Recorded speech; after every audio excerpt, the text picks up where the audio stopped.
అదేవిధంగా వీరందరూ కూడా నేను మనవి చేస్తున్న వేమిరెడ్డి ప్రభాకర్ రెడ్డి గారికి, బీదా రవిచంద్ర గారికి, ప్రశాంత్ రెడ్డి గారికి, వేదిక మీద ఉండే సహచార మిత్రులకి, ఇక్కడున్న తెలుగుదేశం పార్టీ యంత్రాంగానికి, జనసేన, బీజేపీ వివిధ పార్టీ నాయకులందరూ కూడా, ప్రభాకరన్న, ప్రశాంత్ అక్క, రవణ, నేను ఎక్కడన్నా బతికేస్తున్నా, కానీ నా తమ్ముడు గిరి చాలా అమాయకుడన్నా, దయచేసి ప్రశాంత్ అక్క భవిష్యత్తులో మీరు మరింత ఉన్నత స్థానానికి పోవాలని మనస్ఫూర్తిగా రాగద్వేషాలకు అతీతంగా నిండు మనసుతో కోరుతున్నా.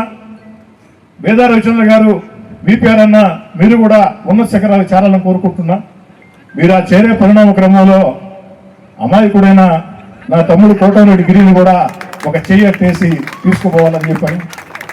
నెల్లూరు రూరల్ నియోజకవర్గంలో ఉండే తెలుగుదేశం పార్టీ నాయకులరా, కార్యకర్తలరా, తెలుగుదేశం పార్టీ కూటమి నాయకులరా, కార్యకర్తలరా, ఇది సమయమో సందర్భమో నాకు తెలియదు, కానీ మిమ్మల్ని అందరినీ చూసినప్పుడు మిమ్మల్ని అందరినీ కోరుకునేది ఒకటే, నాకు ఏ విధంగా అండగా ఉన్నారో, ఏ విధంగా ప్రోత్సహించారో నా తమ్ముడు మీ అందరి అభిమాన నాయకుడు కోటారెడ్డి గిరికి అండగా నివ్వాలని చెప్పని ఇక్కడ ఉన్నటువంటి పార్టీ యంత్రాంగం కాళ్ళకి మీ అన్నగా, మీ తమ్ముడిగా, మీ కుటుంబ సభ్యుడిగా శిరస్సు ఉంచి సవినయంగా నమస్కరిస్తున్నాను సోదరులారా.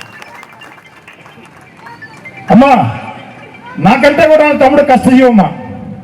నేను పొట్టేపాలెం పిచ్చి కావాలా అడగటమే నాకు తెలుసు. దాన్ని ఎలా తేవాలా, ఎవరితో మాట్లాడాలా గిరికి తెలుసు. కాబట్టి దీనిలో పాత్ర కూడా దండిగా ఉంది. దీనికి వేమిరెడ్డి ప్రభాకర్ రెడ్డి గారు, రవిచంద్ర గారు పూర్తిగా సహకరించారు.